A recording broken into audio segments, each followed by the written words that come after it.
we're all on the same spaceship Earth. We're all crew members of spaceship Earth. There are no passengers. And this way, the stories that we tell each other on how we divide each other up and separate each other, it's not serving us well anymore.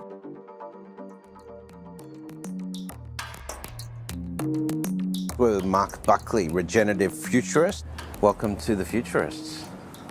I'm so glad to be here. Thank you so much. I'm glad it worked out. So there's a sort of a debate that we have going on with some of our guests over whether or not the title futurist is something that is positive or sort of overused. What do you think? Well, I heard your Reluctant Futurist podcast, which was fabulous, and many of the others.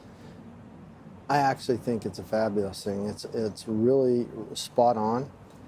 We're all futurists. Before history, before the past, always comes the future. Everything that we're doing in our daily lives, we're working towards the future. And if you're not, stand still, don't do anything. You're still going to end up in the future anyway. You bet. Yeah, exactly. We had Jeff Jarvis on last week, and Jeff was saying he's a pastist. But I think part of that skill of being a futurist is looking in the past and sort of seeing the mistakes we've made. And I know that's a bit of a common theme for you, particularly in, you call yourself a regenerative futurist. Absolutely. So what are we trying to regenerate? All life. So we're trying to really create the conditions conducive for life to regenerate itself, to really have flourishing abundance and create those conditions that regeneration is really a no-brainer. It's natural. It's how the world has always worked. So I wanted to, let's get a bit of background as we get into your field and your interests and, how you came into this. But, tell me about how you came to be in Hamburg, Germany, where you live now, and how you came to be involved in, the climate talks, COP28 and so forth, the Dubai Future Forum and the stuff you've done with, out of Europe with various government bodies, the Davos crew and the WHO and those sorts of groups. How did you, take us through that journey that's taken you to, the upper echelons of, sort of European policy setting? I've been in this field and area for over 32 years and have a long background in it. I didn't see the climate god. I wasn't struck by lightning or the climate lightning, and I'm not a refugee. I'm not a climate refugee. This was a gradual transition over a long period of time where the lights just kept getting brighter and brighter, and I could never go back. I've emerged out of that chrysalis, and I'm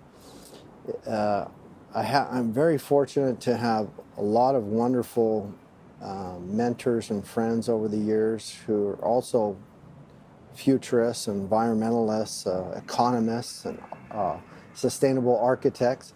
So Bill McDonough, the father of the circular economy, is a good friend of mine, an architect on a couple of my projects, Superman also at the World Economic Forum. I was one of the first 50 people trained by Al Gore as a climate speaker. Oh, wow. And leader at his ranch in Carthage, Tennessee, when he did his very first training. I'm in both his movies, The Inconvenient Truth and the sequel to The Inconvenient Truth. And then I later became the Germany and Austria country manager for Al Gore's Climate Reality Project, and still do a lot of trainings and mentoring all over the world with the Climate Reality Project. And matter of fact, I saw Al Gore not only after his most recent, very provocative and upsetting, he was very upset, TED Talk, but also at the World Economic Forum this year, and then last year at COP27 in Sharm el-Sheikh, Egypt. We had a nice gathering for climate reality leaders where we were kind of talking about what things were going on there. And his being upset now about having president of an oil and gas company be the head of the COP, coming into the head of the COP for COP 28 as a big part of why he's upset about that, because it's a conflict of interest, not because the president is a bad person or not eloquent and well educated and cares about the climate, but he has a stark conflict of interest doing both those things. And we're seeing that pop up a lot more in international organizations where there's more lobbyists, oil, gas, fossil fuel industries that have these conflict of interests all over the place. That's really bad. Germany, I've lived the last 14 years in Hamburg, Germany. I'm rarely there, maybe 5% of the year. I travel quite a bit doing events all over the world. We're here in Bangkok now. I just finished Texas. I'm doing an event tomorrow for DGTO on the new triple bottom line.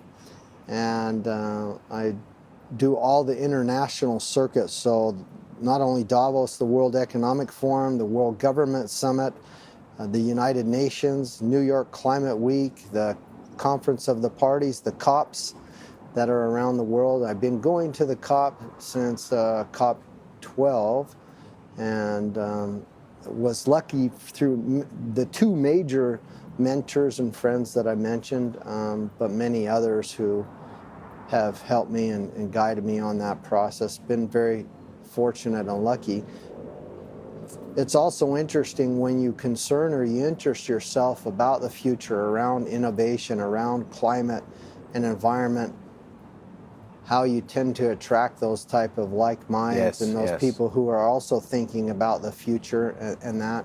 The biggest two that I haven't mentioned so far, one is I studied ecological economics with Herman Daly at the University of Maryland. Long time ago, and sadly he passed away last year, October 28th. He was the second father of ecological economics. He was originally at the World Bank, and he left in an open letter, very pissed off and very adamant about capitalism, about the way our economic models are going, and he wrote an open letter and left, and I read it and said I need to learn and follow anything that he does because he's thinking in the right way. The other one is our Buckminster Fuller, Bucky. The Buckminster Fuller Institute did the geodesic domes, diaxiom map of the world, look at the world in a way that we've never looked at it before. And he created the world game or the peace game. And 1967 was the first one played at, not the first one, but the first one played at an international event, Montreal, Canada, at the World's Fair, 1967, in his geodesic dome.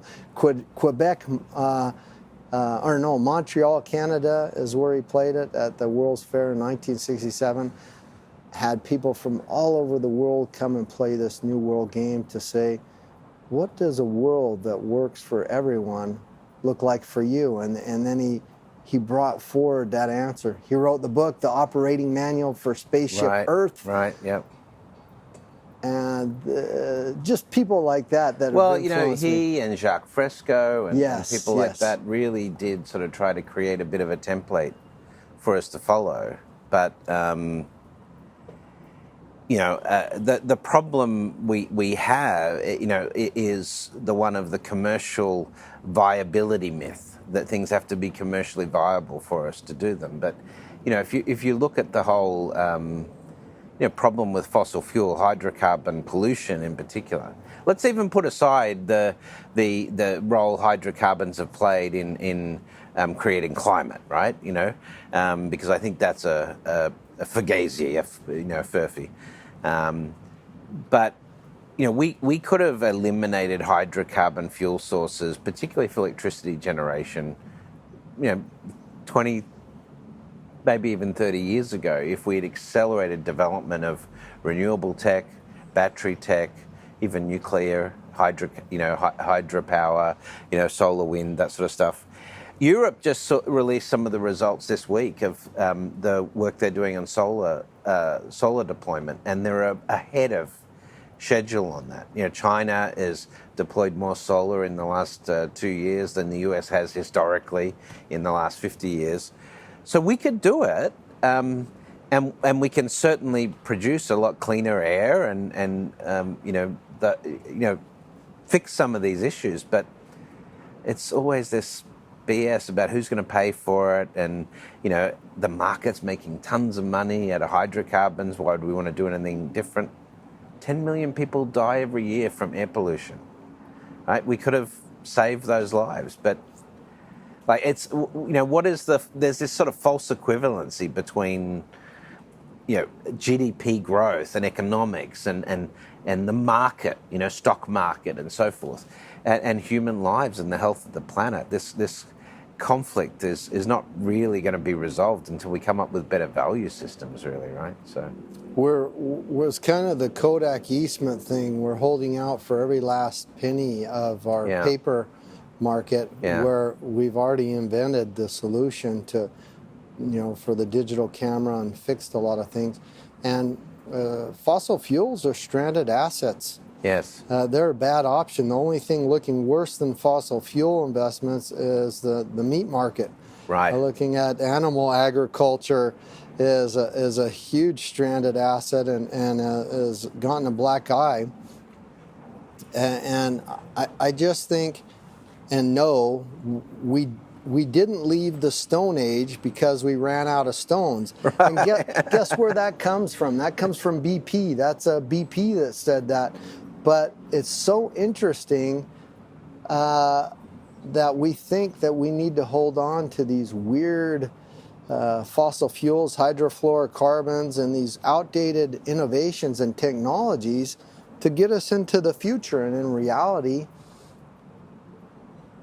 there are much better ways to live and act, and not only better economic models, there's better life models, and there is a core model of the way that the world has always worked, and we still haven't figured out how to harness that for better. And it's that, you mentioned the commercial aspect of it is kind of why we hesitate. Can we sell it? Is it going to be expensive? Is there enough money? And we're leaving tons of money on the table by not adopting and adapting those technologies and advancing to that future where we would have abundance, we would have regeneration, we would have the things that we need to get to and be at for better life. We're not worried about population growth or whether we have enough money. I mean, most of the money, and you've written about this in your books, we can just print it up if we need more money. Yeah. We need a better economic system. We need an ecological economic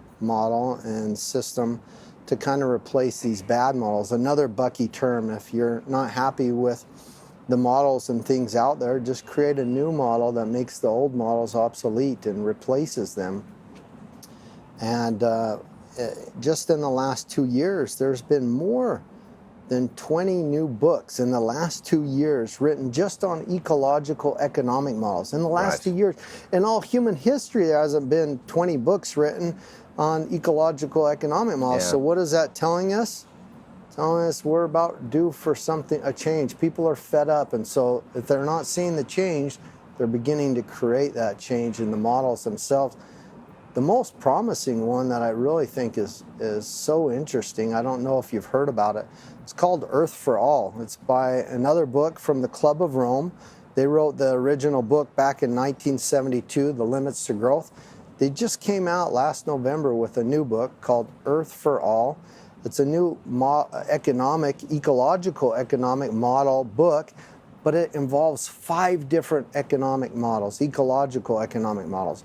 One of them is the well-being economy. Yep. Another one is Kate Raworth's donut economics. The other one is degrowth or post-growth economics. And then 2 final core whammy models that I absolutely love. One is the original World Model 3 from the book The Limits to Growth in MIT. They brought back Jörg Randers, who's one of the authors in that book, and the MIT researchers and scientists who created the World Model 3 brought him back to get an updated new version, a systems dynamic model of the World Model 3 for this new book, for this new ecological economic model to bring back into that system. That's amazing. But the next one is, guess what? The next model is Professor Dr. Johan Rockström's planetary boundaries. I know 9 planetary boundaries, and how can we operate within the safe operating spaces of those 9 planetary boundaries without going over the tipping points that we have. Yeah. And so they're combining all those into one model to work, and, and giving great case studies. Fabulous. What do you think of, I know it's, this is sort of process and methodology a bit if we can get into this debate, but are you familiar with the work that Kim Stanley Robinson's done on ecoeconomics? Matter of fact, I work on what most people don't know. I think he's coming on the show next month. Oh, so. That's great, yeah. So I've spoken to him many times. So I wrote the Sustainable Development Goal Manifesto for the United Nations. It's kind of a manifesto that says, what does a world look like in December 2030 if we reach all the Sustainable Development Goals? And then if you like it and the manifesto resonates with you, let's manifest it, let's make it happen. Well, what most people don't know is that, and I hope they understand it's a no-brainer, after the Sustainable Development Goals end in December 2030, guess what? There's going to be other goals, and I'm the futurist. That's why I was originally the resilient futurist, because they're called the Resilient Development Goals. And I worked on this project called the Resilience Frontiers in Songdo, Korea, in 2019 to iterate with the interagencies of the United Nations. What do the goals look like from December 2030 to December 2050 that we need after the SDGs, and start that process going and moving forward, and what tools do we use? And Kim Stanley Robinson was and is still on the project of the Resilient Development Goals, Resilient Frontiers, and last time I saw him was at COP26 in Glasgow, and just a great time. He spoke. No, I think in terms of climate science fiction, he's probably the greatest living author. In terms of climate relevant sci-fi, and the first exposure I got to sort of his ecoeconomics principles was with the Mars trilogy, and it's an extraordinary trilogy. But the thinking in the economic side of it is. It's actually really interesting. If you think about Elon Musk shipping off to Mars, with 1 million people to populate a city there, what are going to be the economic goals of the Martian colony? Well, the first goal is sustainability, right? Because you want to be able to survive with the Starship stopping, coming and supplying you with food and equipment. So self-sustainability is the primary goal. And then that will produce over a long period of time, if you don't have the commercial interests mess with it, a system that not is only ecologically sound, but also produces this social prosperity or common prosperity goal as a whole, where everyone's working together for the good of the colony. And so then, I'm reading this book, about the, Mars and colonizing Mars and the challenges to this sort of ecoeconomics concept by the big corporates, the transnationals, as he calls them. And then the epiphany was, we could have that model on Earth. This really interesting concept they have in the early parts of the book, where people don't have assets like we have them today, but they have increased credibility. The more they put back into the system. So you're like a richer person as far as society is concerned if you generate more air, water, food than you consume, because that's a goal that is important for the colony's sustainability and ongoing existence. It's a really interesting proposition, but if you try and place that on today's world, it seems so foreign And so, almost crazy. Economists would say, you're crazy for thinking like, that sort of model. But why is it that we've come up with the systems we have? And I always say this, when I'm talking about the future of capitalism and the need for reform and better economic systems, the classic argument, particularly from Americans, but, same with Aussies and, Brits who are sort of married to the capitalist system. They say, it's the best system we've got, What was Churchill's quote? It's the best system we have of all of the worst systems that we've tried, whatever it was. But if you say, well, okay, it's the best system we've got, but in 10,000 years, do you think capitalism will be the best system we've ever found? And the answer to that's obviously no, right? No, it's obviously no. So then the question is, well, why do we have to wait 10,000 years to improve on the system, right? A couple of things. I mean, you mentioned it's a sustainable economic model, the Mars model, the sustain ourselves model. I would even say it's a resilient economic model. So, I mean, how do you survive in the deep, dark depths of space on Mars and harsh conditions?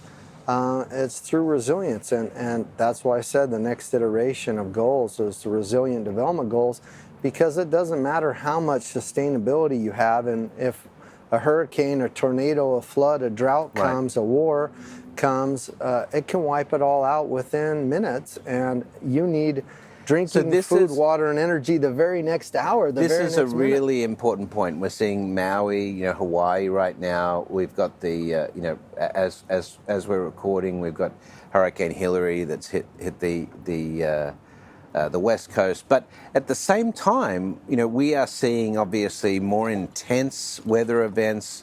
The economics of those extreme weather events is now, very concerning in terms of the cost. So much so that you have insurers that now are leaving Florida and California because of climate effect. And, we haven't even spoken about Greece and so forth. So climate mitigation or climate resilience is going to be a big theme for, I think globally, but certainly for developed economies over the next, 20 years. But when do you think that becomes a mission, where essentially for cities like New York, and Shanghai and Guangzhou and Calcutta and Miami that are, big targets for sea level rise and extreme weather events in the future. When do we get to a point where that argument that it's socialism, putting money into infrastructure, when are we going to be able to get over that, and when it becomes a mission for humanity to make cities more resilient? One, I'm really hoping because of the Resilient Development Goals after in December 2030 that will be a point where we'll already be on board. I'm already seeing a lot more work in the past 5 years, really strong in resilience period. So we have adaptation and mitigation. That's where Resilience Frontiers was developed at the United Nations level. It was through this Resilience Frontiers program. And so I am seeing a lot more movement in there. We need to understand there's 3 clear definitions of resilience that I would like to address. One is just the mental, emotional, physical resilience. If I spit on you or hit you or swear at you, that you have the resilience to bounce back from that physical, mental, or personal abuse that you've just been subjected to. That's great, but that's not the resilience we're talking about for the world. We hope we have that as well. The second one is this dystopian resilience, where we still live in the future. You and I are still living in the future, but it's a sci-fi future. We're wearing gas masks, oxygen masks. We're fighting over resources, and we're resiliently, dystopically surviving into the future. But it's not very pleasant. We're resilient under enormous pressures and extreme pressures. Society dysfunction. Yeah, it's this Mars type of pressures, it's different atmosphere, different gravity, all sorts of things going on that are just extremely different. And it's really, honestly, from what humanity's used to, It's not very pleasant. It's not what the next resilience definition that I talk about is really resilient, desirable futures. You know, Right. what is desirable? Do we still have clean air, green grass, clean water, sanitation, the basics? Is that still covered? Yeah. And how do we build those into resilient systems? So in some of these places, like you've talked about, Singapore and Miami and these other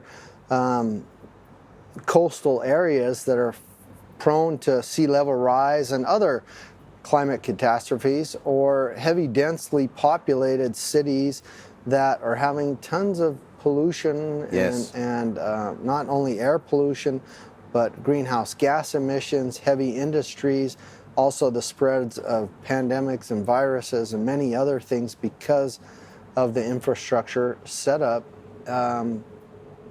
They're looking strongly to build in tons of resilience. And as we want to go to another city of the future, Neom, Right. they want to have everything within 5 minutes walking distance. Your doctor, your school. Right. This is everything. the mixed use convention, right? Yeah, and so they're thinking, how do we build not only resilience into that 5-minute walking city, but how do we build the basic infrastructure, resilient infrastructures? If we get hit by something severe, can we turn the lights on within the next few minutes after it passes? Can we have clean water and sanitation? Do we have enough to feed the line in that? But that's not just the line, these cities that are being built of the future, Masdar, Red Sea project, whichever project we want to talk about, but it's cities like Bangkok, Miami, Singapore, Yeah.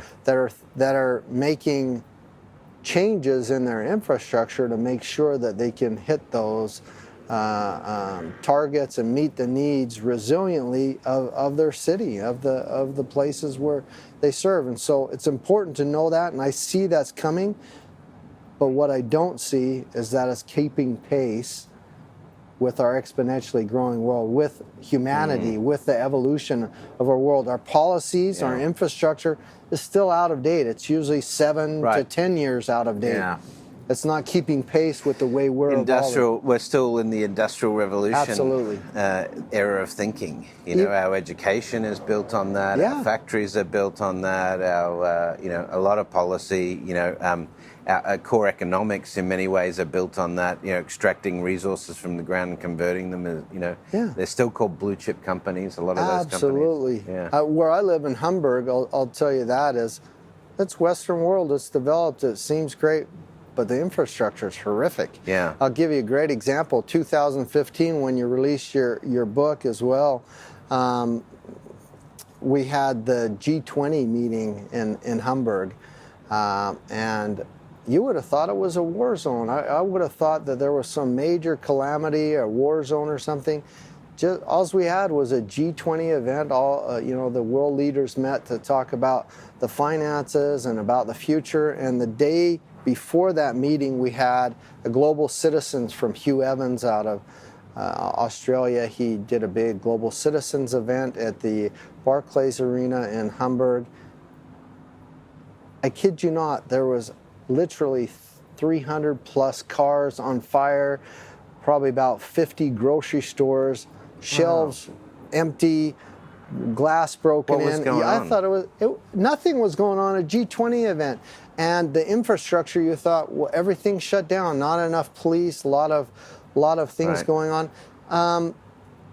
Traffic shut down, the metro shut down, people were striking, but nothing happened. The infrastructure wasn't prepared, not only for a G20, but just to support the regular people of Hamburg. Yeah. And that's just one example. There's so many infrastructures around in our world that are not prepared. They're not up to speed for just small little ripple things, small little effects.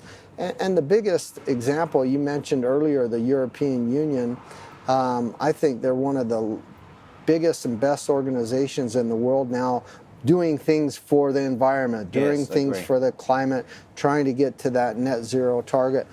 But it's really interesting that not only the ESG and that, they are also moving on the right side of history with many, many things. Before we have a break, I want to just do what we normally call our lightning round. Oh, okay. Just so our listeners can get to know you a bit. You've probably heard it before on the previous shows. So this is it. Let's do the lightning round. Great. So what's the first time you remember being exposed to science fiction on TV or movies or books? Cosmos. Carl Sagan. Carl Sagan. I'm a big fan of Carl Sagan. Great guy. Cosmos, yeah. Star Trek, obviously, was a big fan as well. So both of those are big influences. Is there any futurist or entrepreneur, you mentioned a few today, that really you feel like is a mentor to you or that you have been inspired by? The one that I mentioned the most is our Buckminster Fuller, Bucky. Yeah, absolutely. What technology do you think has most changed humanity? I'm not sure if it's the technology, but it's Star Trek. I think it's pushed us to think differently and possibilities. And we were just speaking about economics. I love the book Trekonomics. I don't know if you've ever read. No, I've interviewed him on the show. Fabulous book and fabulous economic model. And I think that's also, there's a lot of key things that it is. I did ask him what I've forgotten his name for the moment, but I did ask him on the show what was the exchange rate between gold plus platinum and the US dollar. See if he could figure that out. But okay, last question. Is there any science fiction that you've read or position papers or something like that that's, as a forecast, as a futurist, that's most representative of the future you hope for? I really like the Green New Deal. I also like this regenerative economics that's coming out. There's a big push on that as well. I think those are kind of hopeful. All right. So in the second half of the show, when we get you back, I want to dive into a little bit of the world of 2040 and the world of 2050 and how you think things will have changed. And let's go full futurist. You bet. Right. I remembered what I was going to say. I don't know please. if this would be a good time. So the reason I mentioned the European Union is just the ripple effect that the Ukraine war has had on all of Europe, not only on gas and fossil fuels, but really on everything. Beer at the Oktoberfest. And bread in Hamburg. One day I had an early hair appointment and was going to grab some bread from the bakery. And I walked in and it was empty in a German bakery. And they said, sorry, we're not getting delivery of any wheat and stuff to make bread. And it's because of Ukraine. Oh, because of Ukraine. Because of the Ukraine and supply chain. I had several people order vehicles during that time, or they do in Europe, they do new vehicles all the time. The vehicles weren't being delivered because all the wiring for the vehicles was done in the Ukraine, and how it just shows that too many eggs were put in one basket. There's not enough resilience or sustainability. Well, let's get into food scarcity after the break, because that's a big concern of mine for the next 20, 30 years. But you're listening to The Futurists. We're with futurist Marc Buckley. We'll be right back after this break. Provoke Media is proud to sponsor, produce, and support the Futurist podcast. Provoke.fm is a global podcast network and content creation company with the world's leading fintech podcast and radio show, Breaking Banks. And of course, its spin-off podcasts, Breaking Banks Europe, Breaking Banks Asia Pacific, and the FinTech 5. But we also produce the official Finovate podcast, Tech on Reg, Emerge Everywhere, the podcast of the Financial Health Network, and Next Gen Banker. For information about all our podcasts, go to provoke.fm or check out Breaking Banks, the world's #1 fintech podcast and radio show. Welcome back to The Futurists with Marc Buckley, regenerative futurist and Renaissance man. Marc, you speak a lot about systemic thinking, systems thinking, and the need for us to change systems. A lot of the human systems we've developed historically have been shown to be problematic, have failed, and it's likely we're seeing the failure of some human systems right now. So can you take me through that? Tell me about what we've learned by looking at history at the systems that have failed, first of all.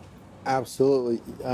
I studied system science through Dr. Fritz Capra courses, and out of California. He's actually Austrian. And I've been a big fan ever since of systems thinking and science. Donella Meadows, also from The Limits to Growth. What was interesting is NASA did a study, and they did it twice. It kind of split up the division of that, and it's called the Handy Study. And they asked, how many civilization frameworks models and have we had in our world before? There's been well over 72 different civilization framework models, but they came back and they said that there's a core of 32, and those fringe other 40 plus were all tied into those core 32 civilization framework models. So that's Can you give any early examples? Antiquity, Mesopotamia, Incas, okay. Aztecs, Mayas, Greeks, Romans, or early Persians, or early China, and ancient China, and 32. And all but 5 of those 32 collapsed because of an ecological or environmental collapse. Meaning, and it's very simple, because of basic infrastructures, food, water, sanitation, and basic infrastructure. And very high on that was food, just the basic resources.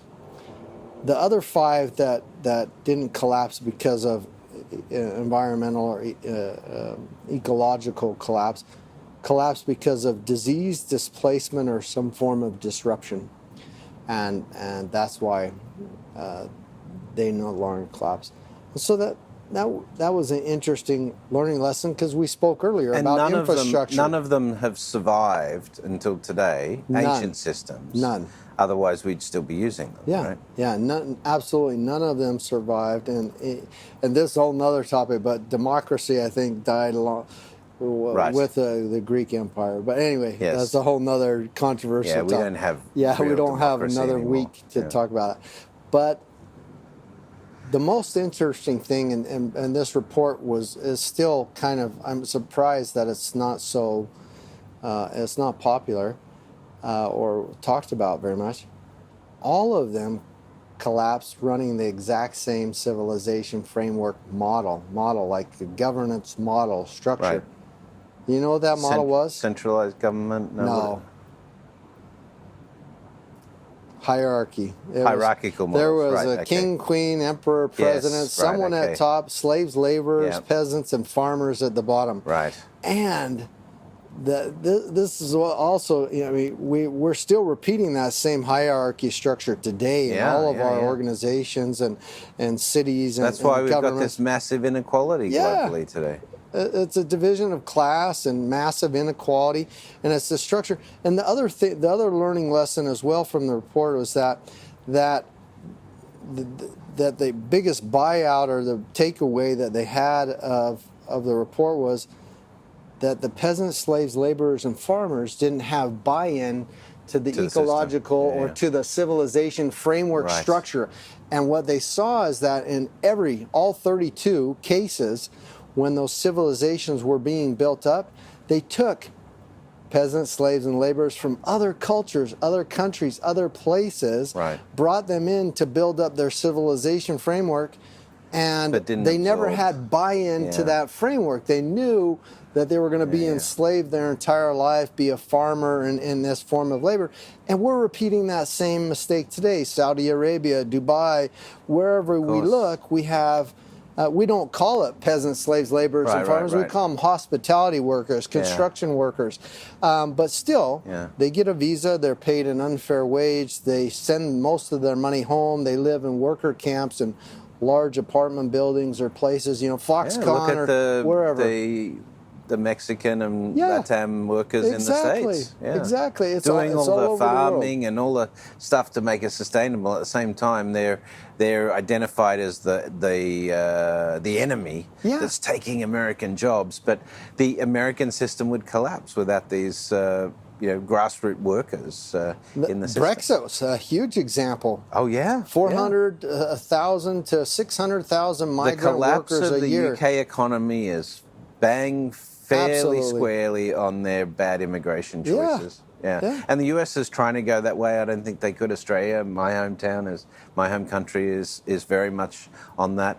And it's like, hang on, if you talk to the richest people, in the world today, and you talk to those at the top of government, they are preparing for society's collapse. They know the collapse is coming because we haven't fixed those same fundamental issues. Well, Brett, let's take it even lower than that. Okay, civilization, cities, that's big. That's, for you and I, that's a big number to talk about. Let's just talk about organizations. If you don't give your employees a buy-in to the organization they're working for, there's no loyalty. They're not going to stick around. They're not going to say and do whatever you want them to do. People need to have a buy-in to the organizational structure, that they need to know that they're secure, that they're cared about, that they're going to have a future, that they're building up something that they can say, hey, I built that up. I was part of that, and I want to do a good job.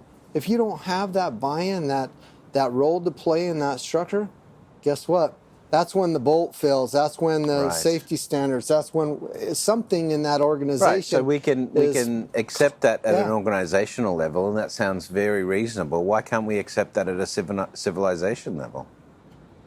Yeah, that's the big question. Right? The biggest one, and I think this goes back to one of my other favorite mentors. So I mentioned to you Carl Sagan. Well, also very unheard of, or not very much spoken about, Carl Sagan's first wife, and I actually like to say Lynn Margulis's first husband is Carl Sagan. Lynn Margulis turned the scientific community on its head. Carl Sagan talked about the cosmos, and she talked about the microcosmos. But the biggest claim to fame, or thing that we missed, is she said neoliberalism, neo-Darwinism doesn't exist, and this misunderstanding that we had of Darwin's meaning of natural selection, survival of the fittest, only the strong survive. The world has never worked in that way. That is always leading to collapse. When we divide ourselves in class, we compete against each other in organizations, in school, and in life. Well, that's not even necessarily true in evolutional theory, right? Absolutely. Says our world works in symbiosis, in harmony, in collaboration and cooperation, one with another one, with another species, with each other. And in our body, we have these symbionts made out of microorganisms, microbial We couldn't survive genes without and the cells. bacteria that lives in our gut. But we would be stuffed. We would be really in big trouble. And that good gut health, and I mean, we have more microbial cells and genes in our body than we have human cells and genes in our body. We have more connection to the oak tree, the squirrel, than we do with one each other as humans. We crawled out of this primordial soup of this earth, and that's why I really love her. Not only thinking of what is the core model of civilization frameworks, how does the world work, and how has it always worked? And she coined a term. It has a lot to do with, it's not only a term, it's a scientific fact of the way the world's always worked. It's not only symbiosis, but the world's fastest growing form of human evolutionary innovation is what we call symbiosis. It's an ecological phenomenon. And it's not just exponential. It's not 30x. It's a super exponential, and it verges on quantum tunneling. When we harness symbiosis in an organization, in our cities, in the way, as the core model of the world, the way the world's always worked, holy hell. What do you think? I mean, I'm going to go off on a tangent here, because we're sitting sitting out on the balcony and in the early evening in Bangkok, and let's get a bit stunning, breathtaking here. Yeah, it's awesome. I want to ask you: have you heard about the quantum consciousness theory? I have. Because I'm actually really interested in that. There seems to be some quantum effect to consciousness, and the fact that like the concept of the source and that we could all be connected. There's so much I've seen in my life, especially living around the world. I obviously born in Australia, but I lived in London for a time. I lived in Hong Kong. I spent lots of time in Singapore and Tokyo. I lived in Dubai for many years, and I've lived here in Thailand now the last 4 or 5 years, lived in the States for 12 years. So I've seen, I've traveled, probably 50 countries just in the last 10 years. And, I just see everyone as human family. Everyone's super connected. We've got more in common than we have that keeps us apart. And so it's nice to think that there's this elegance where, we have the potential to be consciously connected in many ways as well. I mean, we get glimpses of this when we come together as groups, and we find consensus and things like that. But this is sort of the great mystery to me. Why is it that humans, we are tribal? Why do we spin off in groups and compete against each other? Because clearly, even if you look back at Aristotle and his view of philosophy, human cooperation is our greatest secret weapon to innovation and advancement, and we do it in small groups at a company level and a market level. Why aren't we doing it at a national and international level? Even the COVID-19 crisis, the climate crisis, we can see that consensus is really hard to get to get that cooperation. What are your thoughts on how we fix that element of the system that's broken? Sometimes they call that the human condition. Right. They really do. It's this feeling or this thought or this action that we need to compete against one another. We need to form cliques or tribes or groups to kind of compete against one another. And it's really interesting because I speak a lot about regenerative economic models or ecological economic models. And I use what I just mentioned, symbiosis, as a form of an ecological phenomenon as a source of human evolutionary innovation, and the fastest one. In an actual organization models, the way you structure an organization. And I'm not competing against other organizations. But if you were to put a regular capitalistic, extractive, or just business as usual organizational model head to head against one that I'm talking about, I'd blow it out of the water. Yes. It's more abundant, it's more resilient, it survives through pandemics and climate change. It's a better model. You lower your cost of goods sold, you increase your profits, you have abundance, you have happy employees, happy customers. It's just a better model, and it's also a better life model. And I hope this doesn't diverge off onto a tangent, but I think it's really connected or tied. You and I have been talking about the future of work forever. Yeah. It's all bullshit. There is no such thing as a work-life balance. There is only life. Right. If you are one person at work and another person in life, you're probably bipolar. Or you're probably schizophrenic if you're at work and then at home and then somewhere else. Then you're three different personalities. And let's say that all three of those areas are going extremely well. You're doing great at work, making super advances, doing great at home, having super advances there. In church or other hobbies, you're doing great there. But guess what? You're probably staying still, right? Stuck in the middle, not advancing at all, because all three of those are probably going in different directions. Right. So you're probably still right where you're at. And you're saying, well, I'm getting ready to retire. What have I done with my life? Where are we going? And I think that really ties to the model. It ties to what you asked. You found a way to turn your life, which is a passion for regenerating society and the world and so forth, into a career. So you've managed to coalesce those things into, an approach for you personally.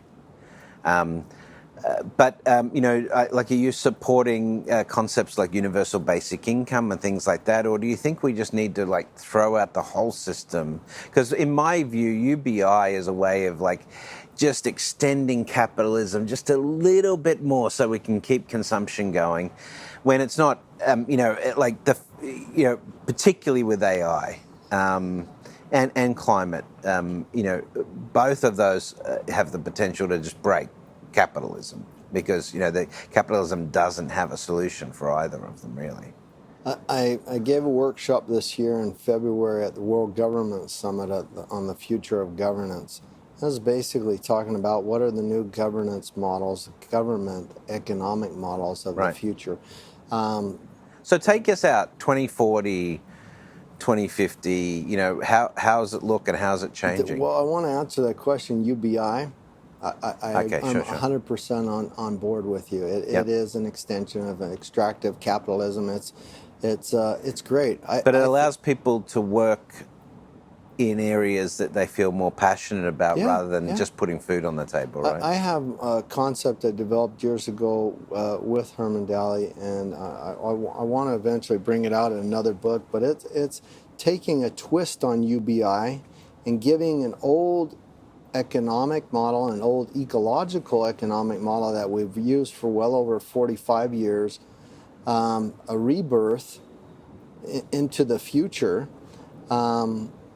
that really works, but we've been using it in the wrong way. We've been using it as an accounting principle to say how bad humans are in the Anthropocene and how harmful we are, and we use it in a form called the ecological footprint and Earth overshoot to say how bad people are doing in our world and with our economies and impacting climate change, and that we're overshooting our resources.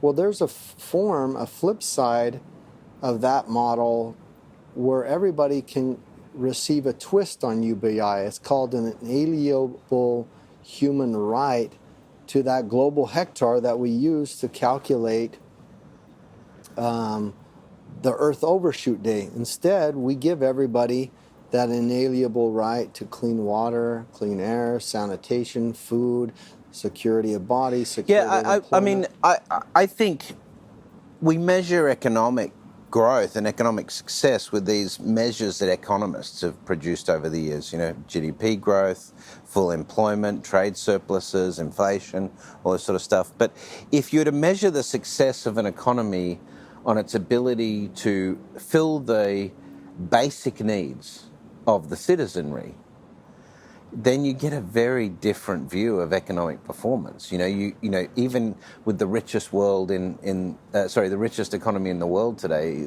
in the States, it fails as from that basic standard in terms of providing healthcare, housing, food and sustenance to the citizens. I think China's outdone U.S. a long time ago, don't you, on economics, economies, period. I think they're the biggest powerhouse. I think more than... So what's the difference in terms of thinking or approach that makes China able to do this? Because some would argue it's the one-party system, right? That's a whole nother can of worms. It could be the one-party system. I think it's a generational thinking. They think in much longer scale terms than But China does feel responsibility of the community at a government level, which the US doesn't. No. It feels responsibility of the market and individuals. Right? Survival of the fittest. Exactly. Yeah. And it's always this competition. It's always what new governance structures or deals have been set, and we're kind of it's us against them mentality. But are you optimistic about the future, Mark? Absolutely. What makes you optimistic? One, understanding the exponential function. Two, understanding that symbiosis, if harnessed, we can solve these problems very easily. We have all the tools, we have the knowledge and capability. It's really, we're our own worst enemies. We're hampering and holding ourselves back. And in reality, if we understand it, we're actually just leaving abundance on the table. We're leaving extra money, however you want to say it. If you're a capitalist, you're leaving money on the table, which you shouldn't do, because the more we empower everybody with equality and the same rights, the more we have that global abundance. And I really think, you spoke earlier about global citizenry, how you've lived all over the world. I believe that, that's another part of it. We're all on this same spaceship Earth. We're all crew members of spaceship Earth. There are no passengers. In this way, the stories that we tell each other on how we divide each other up and separate each other, it's not serving us well anymore. Right. Your family's all over the world. My family's all over the world. I plan to continue to travel all over the world and work with organizations, even in the one-party system in China and even in the USA, all over the world. And I see those changes coming. The only way to get rid of a bad model and system, capitalism or extractive, neoclassical, classical economics, is not to bitch and moan and complain about it, but let's create a better one that makes the old model obsolete. Let's make one that's so damn good that nobody has a complaint about it, because it just works, and it works for everyone. And that's that core question that our Buckminster Fuller said: what does a world that works for everyone look like, that we can achieve through spontaneous cooperation without the ecological offense of anyone or the disadvantage of anyone? So the capitalists would argue that in a utopian view of the world like that with the only way we could get there is to lower the standard of living of people certainly living in the West, right? But this sounds like a capitalist argument to keep the existing system going. What are your thoughts on that?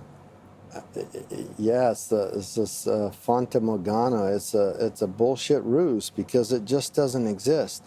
If you have abundance, if they have abundance, everybody does. It's not the sacrifice. It's always this mentality of reductionism and mechanizing human beings down to the lowest common denominator. That's not what it's all about. It's actually the models that we're talking about. It's not about reducing or that. We can still fly. We can still eat meat and steak, and we can still do certain things.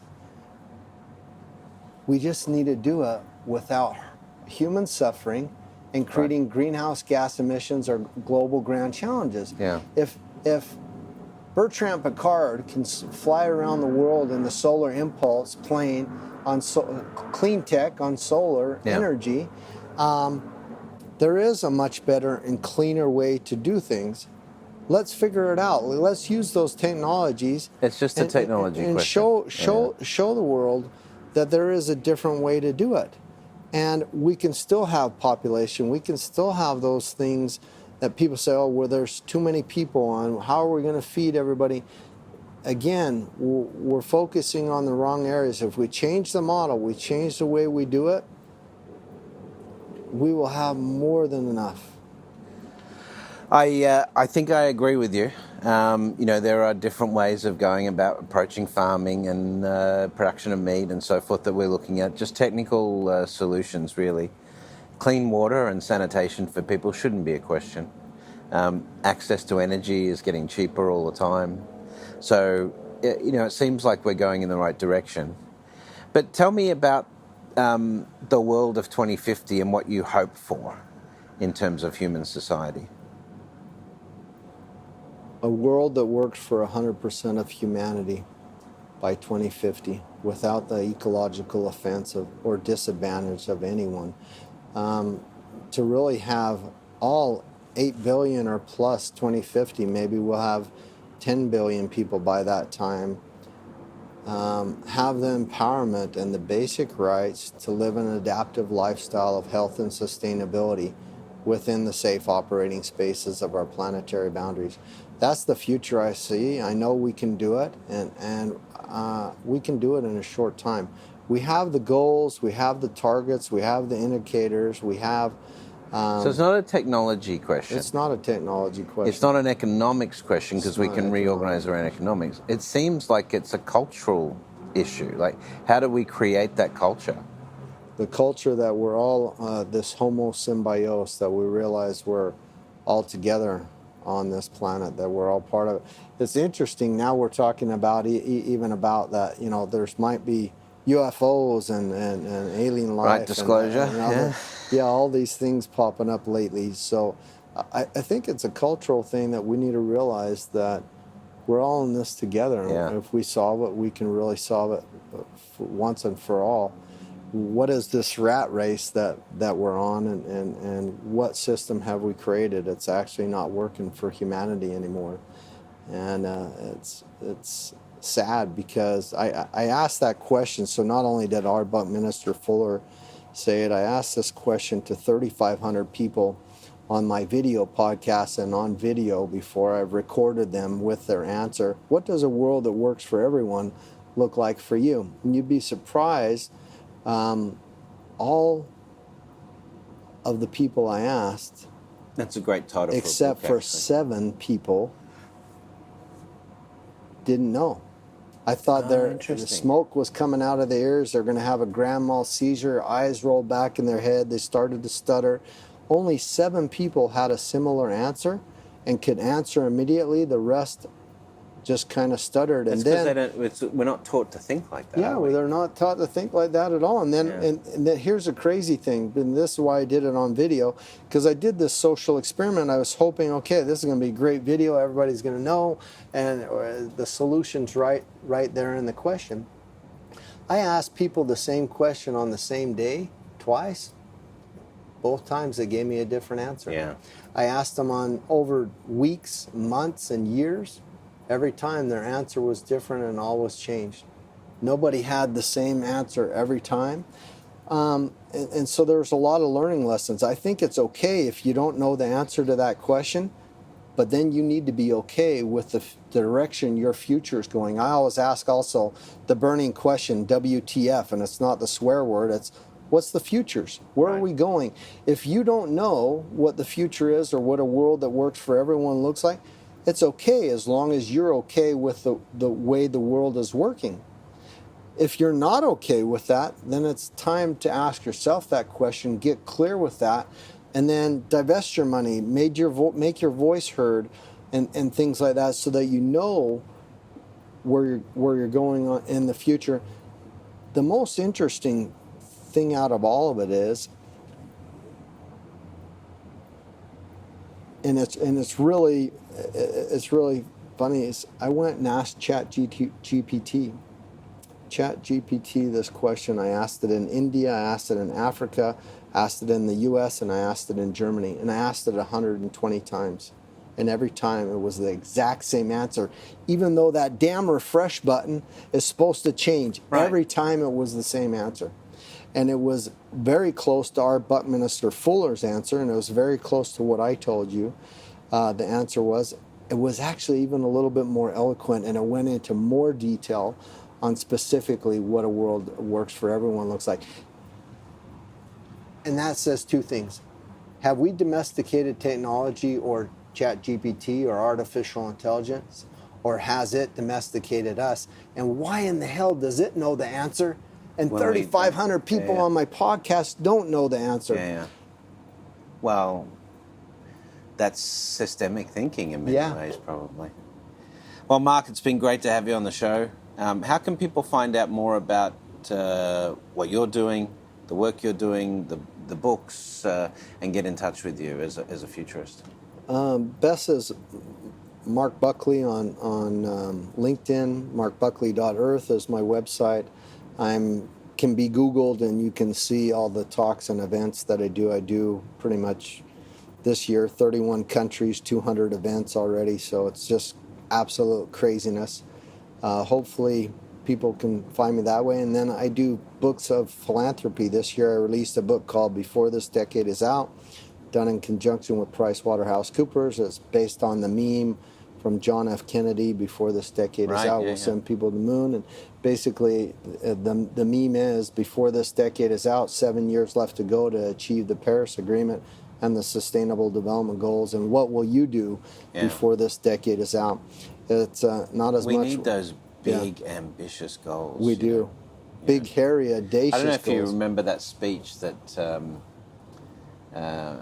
Jeff Daniels gave for the newsroom, that, the 3 minutes, and he finishes, it says why America isn't the greatest country in the world, because he says, we used to have these big audacious goals, we build these big machines that could take us to the moon and all these things, and we seem to be much more micro-focused these days, focused on the politics and focused on what this celebrity said or what this billionaire said, and just not focused on the big picture, which is if we work together, humanity not only survives but can thrive.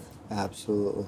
I agree. It's a good way to finish our podcast. Marc, thanks for joining us on The Futurists. Thank you so much. It's been all the best pleasure. with your travels, and we'll continue the conversation. I hope so. I'd love to have you on my podcast as well. Sure, absolutely. Talk about your books and many other great things. That's it for this week on The Futurists. We'll see you again next week. Until then, we'll see you in the future. Well, that's it for The Futurists this week. If you like the show, we sure hope you did. Please subscribe and share it with the people in your community. And don't forget to leave us a 5-star review. That really helps other people find the show. And you can ping us anytime on Instagram and Twitter at Futurist Podcast for the folks that you'd like to see on the show or the questions that you'd like us to ask. Thanks for joining. And as always, we'll see you in the future.